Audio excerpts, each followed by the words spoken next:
Hey everyone, Forrest here with Rocky Mountain School of Photography, and today we're going to look at the best video settings and do the ultimate setup guide for the GoPro Hero 12 Black. Let's dive in. So first, a couple of disclaimers. Number one is this is not going to be a quick tips video. My goal is not to show you the best settings. My goal is to explain how this camera works and what the settings actually do. If you're looking for a 5-minute video on set your camera this way for the best settings, this is not the one. However, if you want to understand what this camera does and what's going on under the hood, follow along because I think you'll find this helpful. Secondly, I've put chapter markers down below to make it easier to navigate through this video. I will refer to different parts of the video throughout, so if you do skip ahead, do be warned that you might not have the prerequisite information that I covered earlier in the video. Finally, I'm going to be changing and adapting these settings on the back of the camera. Do be aware that all of these same settings are available in the app as well, so if you'd rather use your phone to control your camera, everything is both places. I just find that I don't like to really take out my phone when I'm shooting, so I like to know how to do it on the camera itself. With that, let's dive in. So as soon as you take the camera out of the box, you're going to get a notification, little piece of paper that says you need to update the camera to get started. And that's true. If you don't have your phone when you first open this camera, you actually can't do anything on the camera until it's paired with your phone and set up in the GoPro Quick app. Luckily, setup and updates takes about 5 minutes. Do also be aware that if you didn't buy a memory card, they're not including one anymore, so make sure you have a little micro SD card to put into the camera. That is also necessary for the initial setup. Also in that setup process, you're gonna be asked whether you want voice control on or off. I opted to leave mine off during the initial setup, however, we will address that later in this video. This setup process will install all updates. It'll also get the clock and the calendar set on the camera based on what your phone is set to, which is pretty nice. It makes kind of all that initial setup stuff just happen automatically. Lastly, do be warned that if you're buying this camera and headed out on a shoot, my battery was only 20% charged from the factory. Obviously, results may vary, but definitely plan on having some time with an internet connection and your phone to get this camera up to date before you head out in the field hoping to use it. Once the setup is done, you're going to be greeted with the general screen that you may be used to if you've used a GoPro before. What I want to start with is talking about the general preferences on this camera. In order to get to that, we're going to swipe down from the top, swipe over, and go to Preferences. Now, a lot of preferences that used to be done in the individual shooting modes are now done globally, which I think is awesome. So we'll get to those. I'm not going to talk about every preference here, but I'm definitely going to highlight my favorites and the ones that I think you should focus on specifically. I want to start with general. Inside of our general preferences, we have some basic stuff. There's not too much we need to change here, more some things I want to highlight. The first being the auto power off. I recommend setting this to 5 or 15 minutes. GoPros are known for eating through batteries very quickly, so the quicker you set your camera to auto power off, the more battery life you're gonna save.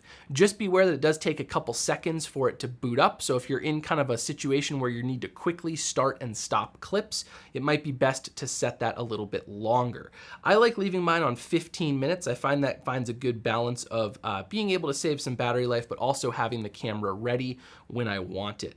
Also, LEDs in here, we do have the option to turn these off. I like my LEDs being on, that little blinking red tally light as it's known. However, there are definitely situations where you want this off, like say performances, or even if you're shooting a reflective material, you'll actually see that little red blinking light in the reflection. So it's good to turn those off in those situations. However, usually I'm gonna leave it on all on because I like to know when I'm recording. Another thing I can point out in the general preferences is quick capture. Quick capture is very simple. It means if the camera is off and you want to quickly take a video clip, instead of pushing the on button, turning the camera on, and then pushing the record button to start the recording, you can actually just, when the camera's off, hit the recording button, the camera will turn on and immediately start a recording. It saves a step. And I find that that's a nice thing to have on. The only time I'm gonna turn quick capture off is if I'm traveling and I'm gonna put my GoPro in my camera bag and it might bump against something and I don't want that battery to drain while it's in my bag, not actually supposed to be shooting. There is another way to turn this off as well and on that we'll look at in a minute. So from here, I'm gonna back out. And let's go down to video. Now these are those global settings that I said I was really excited about. So let's start with bitrate. Bitrate can be thought of as the visual quality of your video. And I think most of you are probably going to be set on standard from the factory. So this used to be set on the mode level, meaning we had to set it a bunch of different times. I highly recommend that all of you put your bitrate on high. The only disadvantage is that your memory cards are gonna fill up a little bit quicker.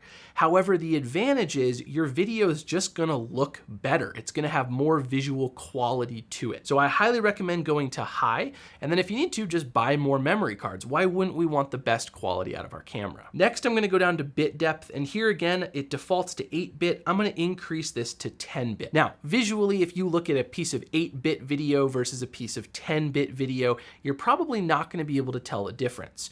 Really, the differences come in when we start to color grade or edit the colors in our video.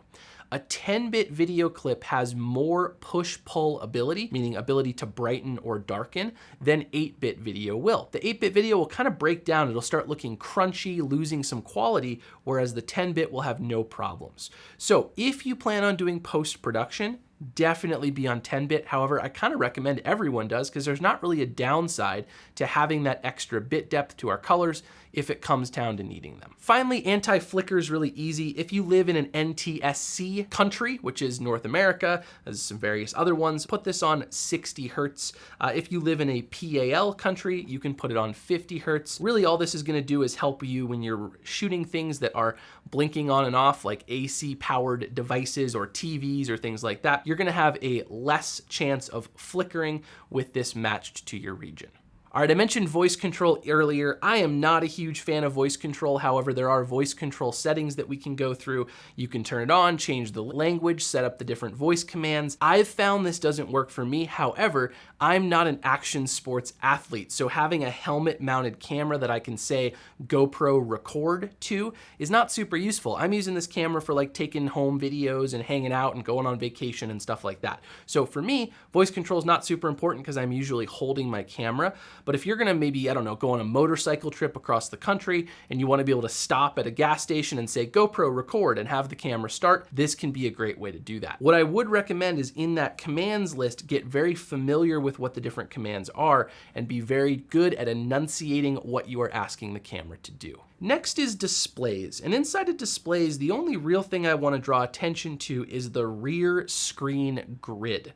This is an option to turn on a 3x3 grid on the rear screen. Now that it's on, if I swipe back here and go back to our home screen, I'll show you what this did. We can see it overlays a very light, faint gray 3x3, almost like a tic-tac-toe board on the back of the camera. The reason I find this useful is because the GoPro camera is so wide angle, it sometimes is hard to tell whether you're taking a level shot.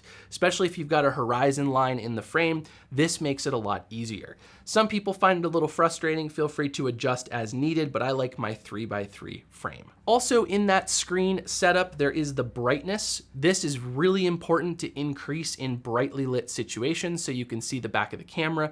Just do be aware that it's gonna lead to the camera being more likely to overheat and not be able to record as long, as well as it's gonna lead to reduced battery life. Language, date, and time should all be set automatically when you do that initial setup with your camera, but they're also adjustable in here.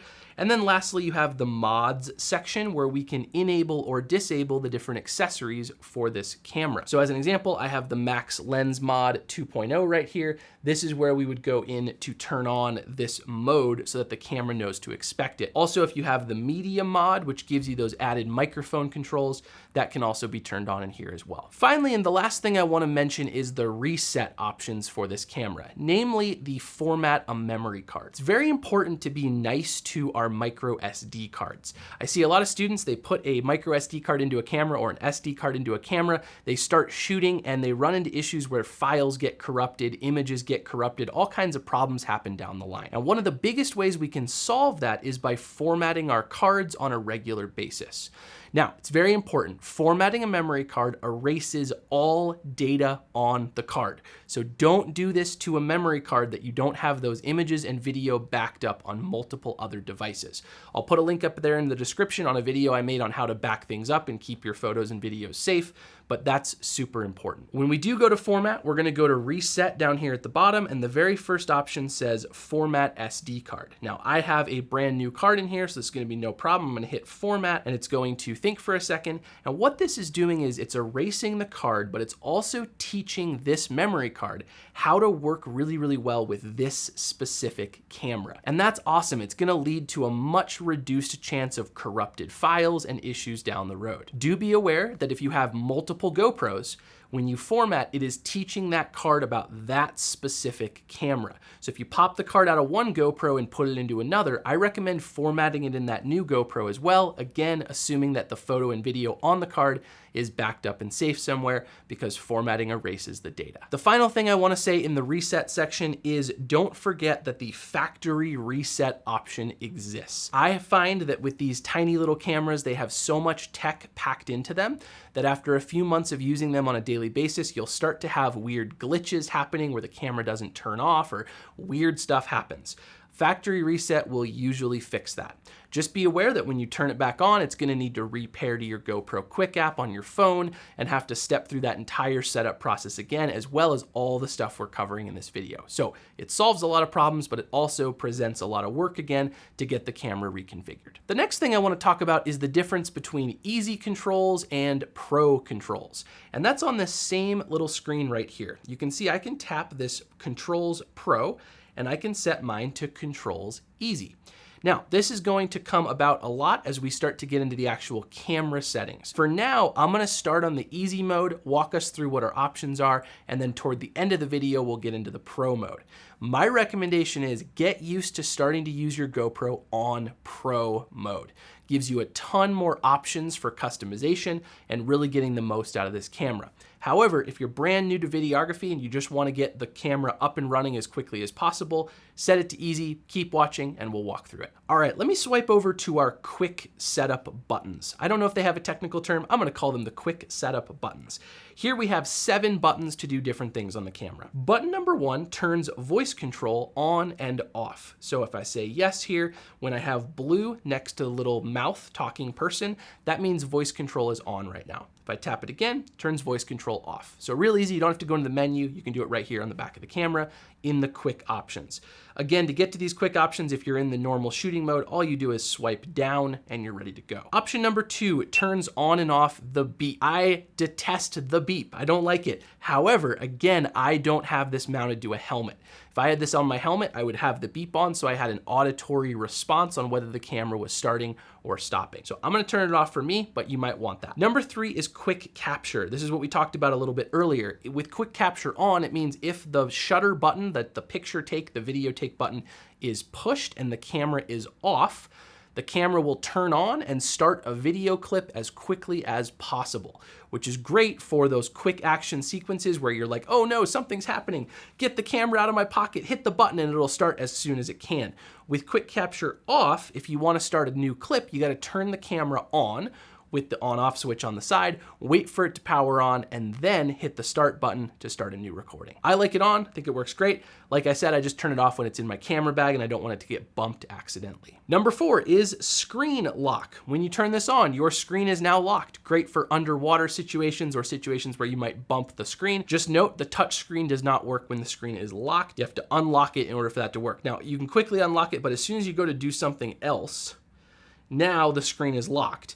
And in order to unlock it, I have to actually slide this little thing over to unlock the screen. So useful in certain situations. I'm going to turn it off in this case. Number 5 is the front screen settings. So the GoPro Hero 12 Black has a front screen, and that front screen shows you what you're recording, which is awesome for vlogging and situations where you're recording yourself. I always leave mine on this third option where it shows the entire field of view. It doesn't use the entirety of the screen, but it shows you exactly what you're recording, and I find that to be the most accurate. I will turn this off in certain situations when I really need to save battery life and I'm not vlogging. It's a great thing to do. So if you're behind the camera and you don't need to see yourself in front of the camera, you can save some battery life by turning off that screen. Finally, button number 6 is a rotation or orientation lock. This just means that if you have the camera horizontal and you have the lock off, if you make the camera vertical, all the controls will flip around to be vertical. It assumes that you want to capture vertical video at that point. I'm not a huge fan of leaving it off. I like to lock my orientation with up being up. Exception to this is, say you're mounting this to a motorcycle, you're putting it on the front fender underneath, hanging down upside down. You might wait for the camera to self-correct so it's upside down and then lock it once it's upside down. So you'll be creating right side up footage. Basically let it see what the orientation is and then lock the orientation. So leave it unlocked till you're in your good final orientation, then lock it, and the camera will remember that that is the right place. Finally, the 7th option here is for the max lens mod, the little 177-degree field of view lens. We are gonna make a dedicated video on this. So for now, I'm not gonna talk about that, but that's the button you would hit if you got this cool little lens. It's super cute. It gives you incredible field of view on the GoPro. Pretty cool, we'll make a video on it later. And those are our quick setup options. All right, let's get into our easy mode video options. Again, I say easy mode because if we swipe down and over, we can see we are set to controls easy, not controls pro. So under controls easy, in our video mode, and you can make sure you're in video mode by swiping to the left or to the right, you'll see there's time lapse, video, and photo mode. So in video mode, we have a little button down at the bottom that will say either standard quality, basic quality, or highest quality. Now, really what this is adjusting is the resolution of the video the camera is going to shoot.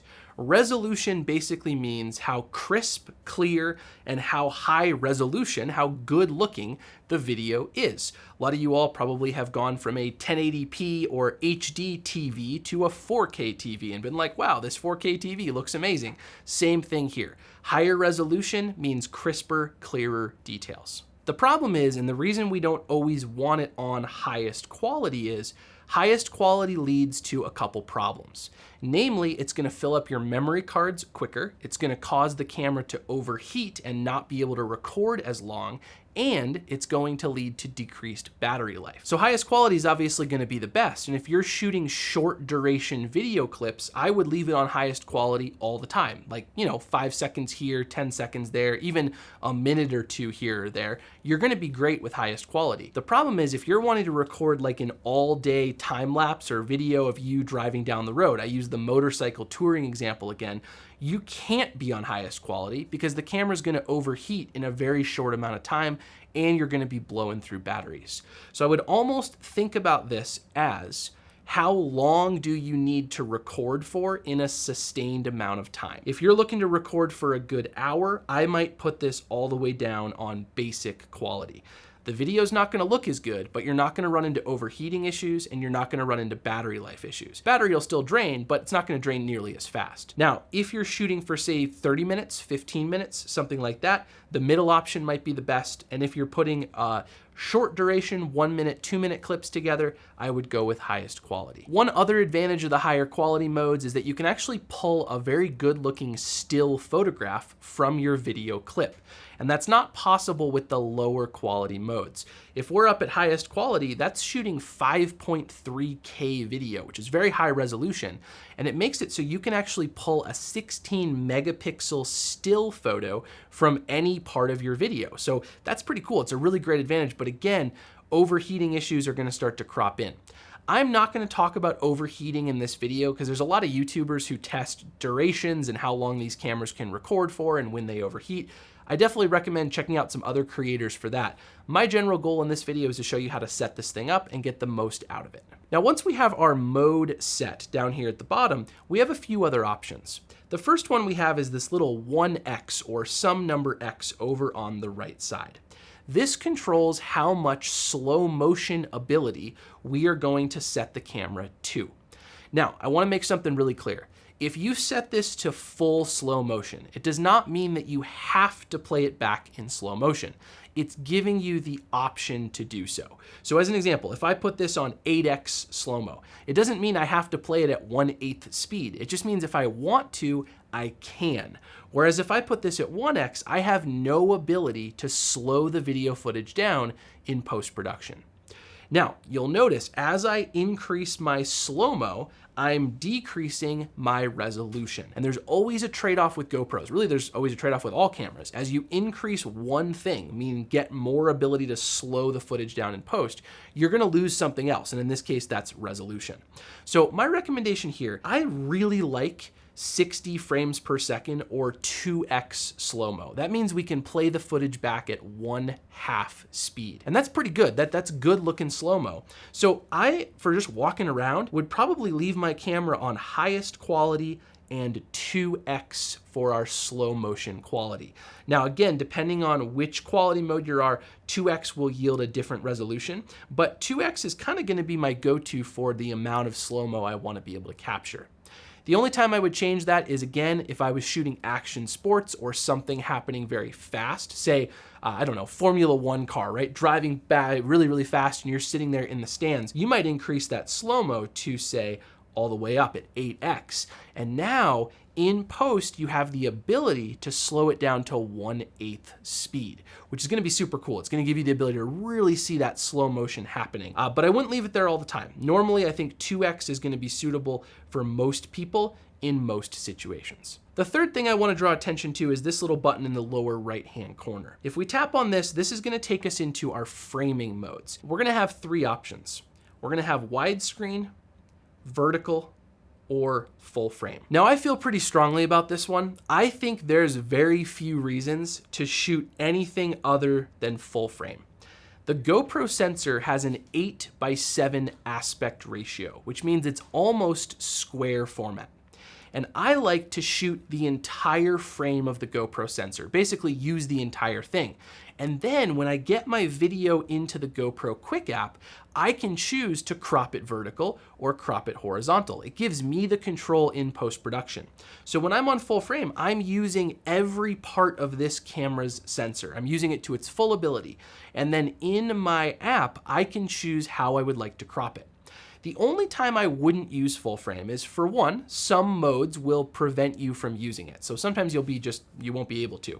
But number 2, if you know where this video is gonna be used, feel free to adjust it yourself. So if you know you're shooting content to make an Instagram reel, right? You know you're gonna do vertical 9:16 video. Well, then I would pop in here and I would just pre-crop to save yourself some time and put this thing on the vertical option. Now it's shooting vertical. This is the same as shooting full frame and cropping it vertical in the camera or on your phone, but you're kind of seeing it. You can preview it a little bit, think vertically, makes it nice. Again, not my cup of tea. I like to leave it on full frame and crop in the app because you're not really losing anything. You're just gaining the ability to do vertical or horizontal after the fact. One thing you do get access to with the vertical or horizontal options is over here on the lower left, we have our lens or zooming modes. Now it says lens, they try to make you think that you can like zoom the lens. The GoPro lens is fixed. It has no ability to zoom in or zoom out.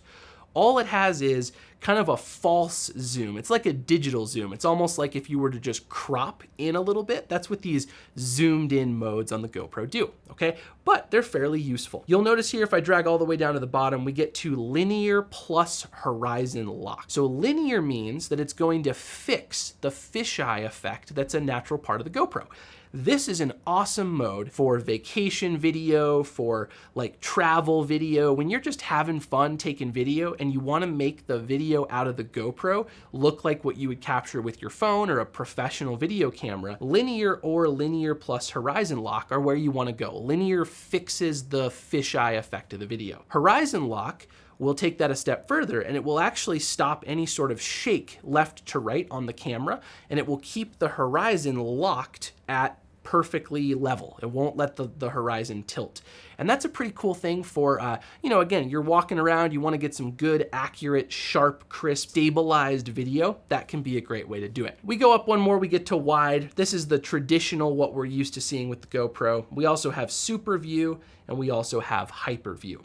Do be aware that hyper view is the true focal length or view of the lens. So if you're trying to get the most raw, so to speak, true to life footage out of the GoPro, hyper view is going to be that option. It's giving you everything that lens is capturing. And hyper view is actually what you always get when you set the camera to the full frame option. So hyper view is basically taking the full frame view and it's squeezing it into that 9:16 horizontal aspect ratio. Again, I'm getting a little bit technical here, but I want to kind of break this down for those of you who know a little bit more about video. You can see what's kind of going on behind the scenes. All right, so for me, again, I'm a highest quality 2x Slo-Mo full frame. And again, we don't have a choice on our lens when we're on full frame because we're just getting what the lens is capable of. This is gonna be my general purpose walking around mode on this camera. Again, just be aware that you're not gonna get a lot of recording time either on your card, your battery, or overheating in this mode. So if you do wanna record for a long duration, feel free to go to highest quality, set that thing down to standard, and again, I would do the same thing, standard, 2x, and full frame. Now I wanna talk about the pro mode settings. So I'm gonna swipe down, I'm gonna swipe over, and I'm gonna go from controls, from easy, on to pro. Now this is gonna give you a lot of extra choices and options for this camera. So we're gonna break down each one. But again, I'm not gonna feed you the best settings. And that's because that doesn't exist. There's no best settings for everything. I want you to understand what the settings are, and then in your situation, you'll be able to build those best settings into your camera to get the best results. So Controls Pro, I'm gonna swipe up. And again, we have that same button down at the bottom. Now you'll notice there's some quick access buttons around the outside. Those actually don't set up anything extra that we can't just get by tapping at the bottom here where it says video. So if I tap video, we're gonna see we have a series of presets and you can customize these based on the things that you normally do. To play, I recommend editing this top preset by hitting those three little lines to edit it. And now we have access to those controls. Just beware that down at the bottom, can see how many things we have to talk about. There is a save as button, and that will allow you to save everything you set up above as a brand new preset on the GoPro. So this makes it really cool that you could set up a preset for action sports. You could set up another preset for vlogging and very quickly hop between the two presets based on what you're doing, and all of your settings will update to reflect the preset you're on. So I'm just gonna edit this first one, tap that little edit, three little bars button. And let's start with talking about profile. So we have three profiles to work with: log, HDR, and standard. And I'm so glad they put this as the top option because I think this is one of the first things we need to worry about when setting up the GoPro. I'm gonna start with log. If you know what log is, then you know when you should use log. If you've never heard of log, then don't use log. That's basically what it boils down to. Those of you who are aspiring filmmakers, you want to know more about this, log is a very flat, muted, colorless profile, i.e. the footage out of your GoPro on log mode looks pretty bad. But what it does is it maximizes the dynamic range, it maximizes the color capture, it basically takes the GoPro and lets it capture as much detail as possible. The problem is you have to take that detail footage and bring it out in editing. It requires post-production, it requires color grading to look good. For 99 out of 100 people, I don't recommend it. But if you are a filmmaker that is trying to integrate the GoPro with, say, video from a mirrorless camera or a cine camera, this can be a great way to get the most out of the GoPro. For most people, I'm gonna recommend standard or HDR. Make this pretty easy. HDR is going to be for brightly lit situations with a lot of contrast. Scenes where, say, it's a bright sunny day and you're moving from shade to sun, say mountain biking down a trail and there's a lot of trees and it's bright sun outside.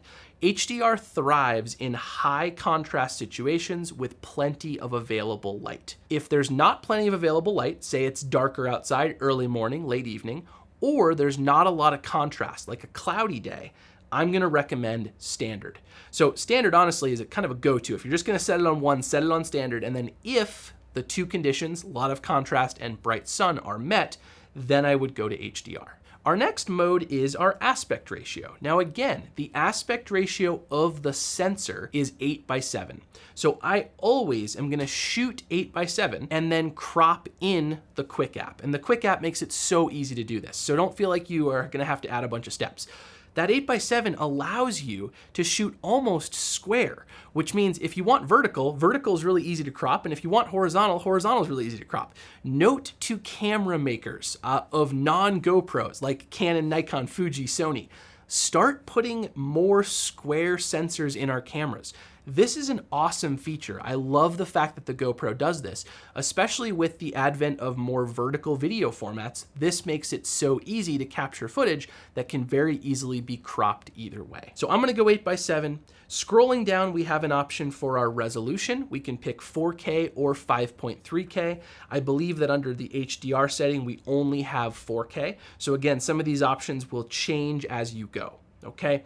5.3K and 4K, those are just a count of how many pixels, how detailed, how crisp and sharp our footage is going to look. With greater resolution comes reduced battery life, increased chances of overheating, right? All the stuff I talked about in the easy mode settings are true here as well. If you shoot 5.3K, you are pushing the camera hard. So the battery is gonna run out quicker and the camera is more likely to overheat. However, the footage is gonna look a little bit better. Okay. Now, additionally, you're going to notice that we can't do 5.3K at 60 frames per second. If we want 60 FPS at 4K with the full 8:7 aspect ratio, we have to be at 4K, not 5.3K. So you get some limitations here. Now, if you want faster frame rates, you actually got to go back and get out of that 8:7 mode, and now you can get into the 120 or the 240 frames per second. So we'll talk about that in just a second. I just want to point out that as you change your mode around, you're going to get limited modes down below. So resolution is how many pixels or how detailed and sharp and crisp our video footage looks. Frame rate is just like slow motion. So I talked about slow motion in the easy mode, same thing here. The higher your frame rate, the more frames per second you are shooting. And that gives us the ability to slow that footage down more and more and more the higher our frame rate is. As an example, if you shoot 60 frames per second, you have the ability to slow that down to 1/2 speed or 30 frames per second, and the footage will still look smooth and good and accurate and crisp and nice and all those things, okay? If you shoot 120 frames per second, you can slow it down to 1/4 speed without losing any quality, just sweet. If you shoot 240, same deal, 1/8 speed. So think of frame rate as matching, it should match how much you are gonna wanna slow that footage down.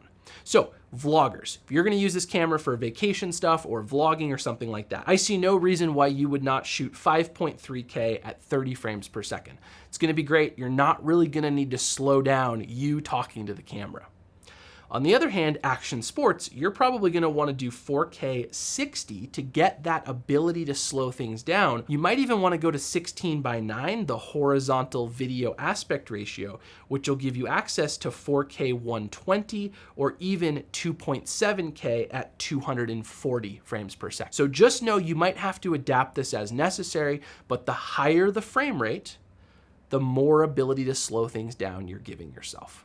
The next option is our lens. And again, this is like our zoom. How zoomed in do you want to be? At the 8:7 aspect, we have no ability to change this because 8:7 uses the entire sensor. There's no ability to crop in the camera. You got to crop in post-production. If, however, you want the video out of the GoPro to look as non-GoPro as possible, meaning not fisheye, it looks linear, it looks good, looks like you would have shot it with a DSLR or mirrorless camera or a phone. Put yourself on 16:9 or even 4:3, right? Come down here and let me put myself on 4K and 30 frames per second. And in that instance, I'm gonna wanna use the linear lens profile. Again, linear is going to correct the fisheye effect and it's gonna make everything look normal and straight up and down. No curved, bowed out edges. Again, this is why I explain what these settings do, because sometimes there's little gotchas like, oh, I set this at this thing and all of a sudden I don't have this other setting. So you need to be able to make decisions when you're in the field setting this camera up on what the best mode for your situation is. Moving on down to Hypersmooth. Hypersmooth is GoPro's in-camera stabilization. It basically makes it look like you're on a gimbal. You have the GoPro on this magic gimbal stabilizer and it perfectly keeps everything looking crisp and smooth and good. Pro tip, little foreshadowing. If you've ever used the Max Lens mod, the Max Lens mod with the GoPro with Hypersmooth is insane. It's to the point that you can rotate the GoPro 360 degrees and it looks like it's facing completely normal straight at the camera with no rotation. It's really, really cool. I would leave Hypersmooth on all the time. You'll notice again at 8x7 at 5.3K 30, we only have the ability for on or off, but there is a boost option. So in some of these shooting modes, you're gonna see auto boost. Auto boost is going to enhance the Hypersmooth, make it even better. And that's for those situations like, I don't know, quad bike on a dirt road, riding super fast. You've got a lot of bumps, right? Situation where auto boost is going to be super helpful to help counteract that bounce that the camera is getting encountering on the trail. So let's summarize. I recommend standard or HDR, depending on whether you have a lot of contrast and a lot of light. Again, in high contrast, very bright situations, HDR is probably going to be a better bet. In all other situations, standard will be better. Within that, I like 8x7 because you get the entire field of view of the camera. However, do feel free to put it on 9x16 vertical or 16x9 horizontal. Resolution is a matter of how many pixels or how sharp and crisp and quality the final video is going to be. Again, it's a balance. Higher the resolution, the more reduced your battery life, and the faster the camera will overheat, and the less frame rate options you have. So if you need a high frame rate, you may need to use a lower resolution. It's really easy to tell. You'll notice here at 4K, I can get up to 120 frames per second. That's pretty sweet. But if I want 240, I've got to go down to 2.7K to get me to 240. So it's all a sliding scale. One goes up, one goes down, so on and so forth. Finally, under lens, I would leave it on wide if you are shooting normal stuff. If you want the linear non-GoPro ability, put it on the L mode for linear. And finally, if you're in the 8x7 aspect ratio, you don't have a choice because it's gonna use the whole sensor. Hypersmooth, I would always leave on unless you're on a tripod or shooting something where stabilization is not necessary.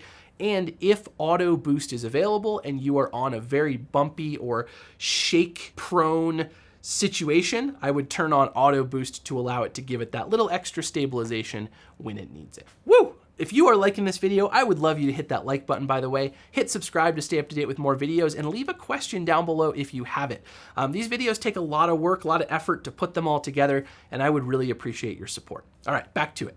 The next section is the capture settings, and these are fairly simple. I'm gonna kind of go pretty quick through these. Scheduled capture gives you the ability to schedule a time in the future that the GoPro will automatically turn on and start shooting video in this case. This is more useful, I think, with time lapses or night lapses. If you want to go to bed at 7, I don't know who goes to bed at 7, but let's say you want to go inside at 7 and call it a night, and you want to shoot a time lapse of the stars moving overhead. Well, you could schedule the camera to turn on at 9 p.m., run through a video clip, and then turn itself off when it was done. And that's what scheduled capture's for. Duration is just going to tell it how long the camera is allowed to record before it stops, all the way up to 3 hours. Again, this assumes that your battery lasts 3 hours, that the camera doesn't overheat and shut itself down, and that you have enough memory card space for 3 hours of recording. But this is a nice way to, again, set the camera, start it, and then go do something else, and the camera will do its job. Hindsight is an interesting one. Hindsight essentially, and you'll see we have a 15-second and a 30-second hindsight. What this does is with hindsight on, the camera is actually always recording. If it's on, it's recording.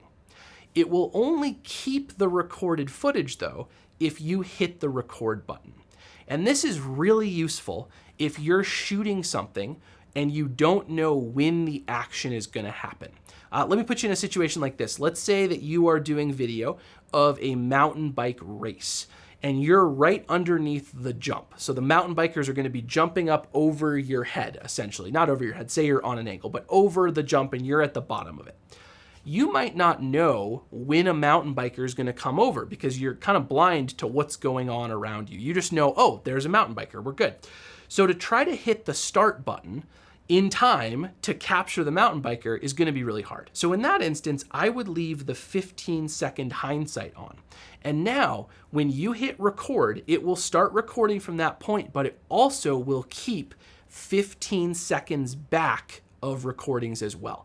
So it's always recording, it just keeps the last 15 seconds if you hit the record button. Very, very cool feature. However, it drains the heck out of your battery because again, it's always recording. So I wouldn't leave this one on all the time, but in situations where you don't know when the action's gonna happen, that can be a great one. Timer's fairly straightforward. Think of this like a self-timer. If you want it to count down 10 seconds or 3 seconds, you have the ability to hit the go button, it counts down, you run into the photo with your friends and wave or something like that, and you get a photo of all of you. Think of it like the group shot option. Finally, we have zoom. Zoom is silly, never use it. It's just digital zoom. If you need to zoom, crop in the quick app. Same thing, except you also have the unzoomed option, which is really great. If you zoom here and you record, it's always zoomed. You never can unzoom it. You zoom in the quick app, you can zoom after by cropping, and it's gonna give you the best of both worlds. All right, cruising on down to ProTune. Now, very simple here. Shutter, we're gonna leave on auto. You may have heard the double your frame rate rule for shutter speed, and that doesn't really apply with action cameras. I'm not gonna do that. I do have a video, I'll put it up there in the corner, on using neutral density filters with action cameras, which can be cool for non-action situations, but not a requirement. So for this video, we're gonna leave shutter on auto. EV comp is basically, we would think of this in the photo world as exposure compensation. It allows you to override what the GoPro thinks as far as brightness and make the GoPro record everything a little bit brighter or a little bit darker than what it thinks is correct. This one's real easy. If you're looking on the screen on the back of the GoPro and you're like, geez, that footage looks really dark, hop into EV comp and set that thing up to +1 or +2, and you can see the video changes as you do that. Put it down to minus, it darkens things. Think of it as an exposure override or a brightness override. It allows you to say, hey GoPro, you're wrong. I actually want the footage brighter than what you think is right. All right, next is white balance. White balance is the color of light. Some lights are white, some lights are green, some lights are magenta, and we need to correct for that. Now, 9 times out of 10, you can leave this on auto. However, if you want the best quality out of these cameras, I actually recommend dragging this little slider until the colors in the scene look accurate. I like to manually set my white balance if you have the time to do so. There's just a little bit of extra professionalness that your video will get when you take a time to lock in the white balance. And you'll notice that it's measured in these little things called Ks, or Kelvin temperature is what that's called. And you might find it useful to look up a little Kelvin temperature chart for what Kelvin temperature equals what situation. And you can have one of those and very easily be like, oh cool, it's bright sun outside, let's put it at 5500 K. And all of a sudden, bright sun looks really, really nice. So if you want to, take the time to do that. However, just know auto is gonna get you most of the way there. It's just if you want that extra little like 2% of quality in your footage, set that white balance manually. All right, ISO min and ISO max. I always leave my minimum all the way down at 100. I always leave my maximum all the way up at 6400. Your camera's gonna pick an ISO based on how dark or bright the situation is. And ISO controls the sensitivity of the sensor in the camera to light. There's actually a lot of nuances to it, but that's basically what it boils down to. I like to give my camera the ability to use any ISO it can.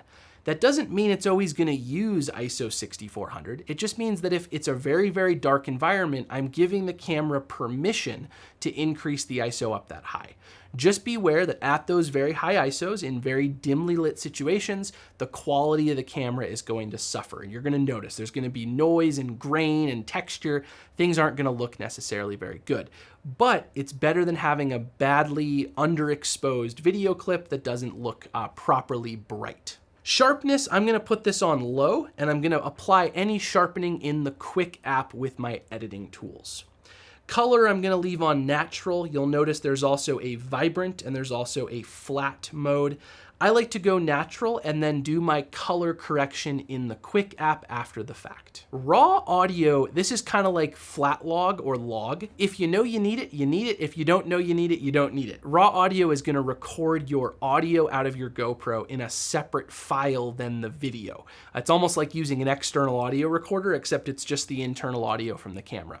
And it records it to a WAV file, so it's a little bit higher quality than what the camera would normally shoot. Pros, if you want this, I would put it on raw audio low. That's gonna give you the raw audio clip, but it's gonna apply the minimum amount of processing to the file.